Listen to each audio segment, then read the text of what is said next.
committed to sending... I'm so sorry, John. We will come back to you. Priti Patel, the Home Secretary, is speaking now. And playing its part in responding to the terrible situation on the ground in Ukraine. Mr. Speaker, the government has already announced the first phase of a bespoke humanitarian route for the people of Ukraine. And the new Ukrainian humanitarian route responds directly to the needs and asks of the Ukrainian government. Every conflict and threat situation is unique and requires a tailored response. Our new route will continue to keep pace with the developing situation on the ground, and so far has already supported hundreds of British nationals and their families resident in Ukraine to leave.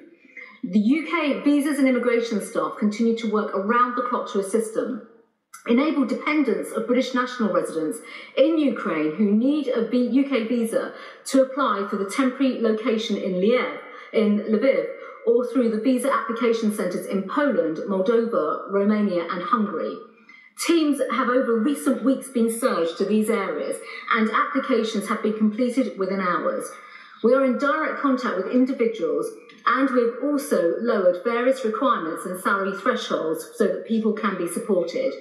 Where family members of British nationals do not meet the usual eligibility criteria but pass security checks, UK visas and immigration will give them the permission to enter the UK outside the rules for 12 months and is prioritising all applications.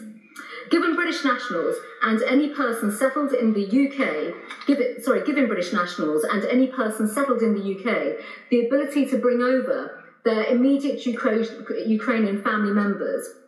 Through this extension alone, Mr. Speaker, I can confirm that an additional 100,000 Ukrainians will be able to seek sanctuary in the UK with access to work and public services. We are enabling Ukrainian nationals already in the UK, giving them the ability to switch free of charge into a points-based immigration route or through the family visa route. We are extending visas for Ukrainian temporary workers in some sectors, and they can now stay until at least December 2020, primarily because no one can return to the UK, to the Ukraine. Sorry, 2022. Ukraine. And anyone in Ukraine intending to apply under the family migration route should call the dedicated 24-hour Home Office helpline for assistance before making an application. Mr. Speaker, Britain continues to lead and is doing its fair share in every aspect of this Ukraine conflict. I would urge colleagues not to attempt casework themselves, but to directly refer people to the helpline number. Duplication of effort would waste precious time and cause confusion.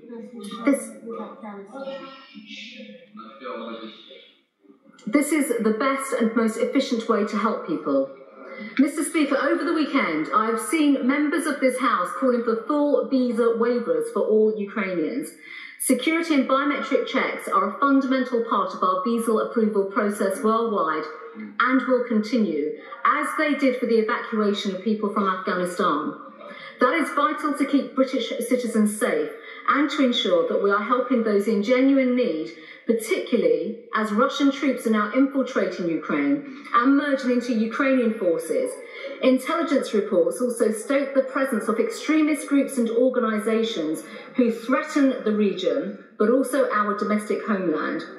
We know all too well what Putin's Russia is willing to do, even on our soil, as we saw through the Salisbury attack and through the nerve agent use on the streets of the Ukraine. The approach we are taking is based on the strongest security advice, Mr. Speaker. The Prime Minister has set out a myriad of other ways we are supporting Ukraine. There'll be other statements in this House today, but Mr. Speaker, there are two other points that I would like to add. Mr. Speaker, the Nationality and Borders Bill is currently at report stage in the other place. The bill contains provisions to allow visa penalties to be applied to specific countries that don't cooperate with the return of their nationals. I am now seeking to extend these provisions so that a country can be specified if it has taken significant steps which threaten international peace and security, have led or are likely to lead to armed conflict, or in breach of international humanitarian law. The extension would draw on the precedents from the Sanctions and Money Laundering Act 2018. These powers would be available as soon as the bill receives royal assent. The sooner that happens, the sooner this House and all members can collectively act. Mr. Speaker, we are ever mindful of the cyber attacks and disinformation emanating from Russia. This would be met. I'm sure the House would like to listen to the actual measures that we are bringing in. These would be met with very robust responses indeed, and we've stepped up all international cooperation on this. Finally, Mr. Speaker, what is happening in the Ukraine is utterly heartbreaking and profoundly wrong. But together with our international partners, we stand with the heroic Ukrainian people. And with that, Mr. Speaker, there is further work taking place with diplomatic channels, and also the Ukrainian government has today requested that the Russian government be suspended from its membership of Interpol, and we will be leading all international efforts to that effect. Can I just say, we did try to arrange with the Home Secretary's office that it should be up to 500. I think we'll find that we're beyond 800. It's actually taking 6 minutes. I think the House would have benefited from a statement. What I would suggest is, if we can do a statement in the morning, I'm sure that somebody would like to put a UQ in, because I do believe there is so much within that the House will benefit. So I will be expending topicals. We now come to Alan Dorrans. Thank you, Mr. Speaker, and good afternoon.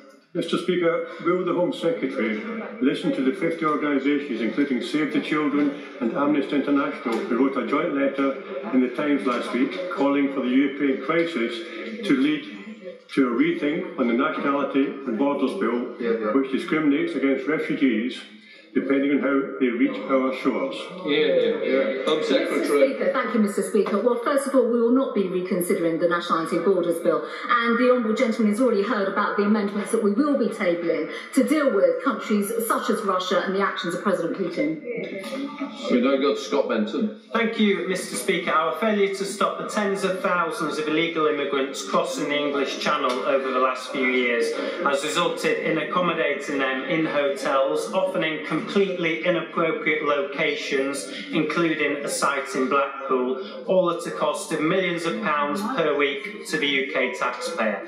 What steps is my right honourable friend taking to ensure that the Home Office can process the claims of those crossing the Channel as soon as possible and reduce the huge cost to the taxpayer? Well, I recognise my... There was the Home Secretary delivering that statement to the House.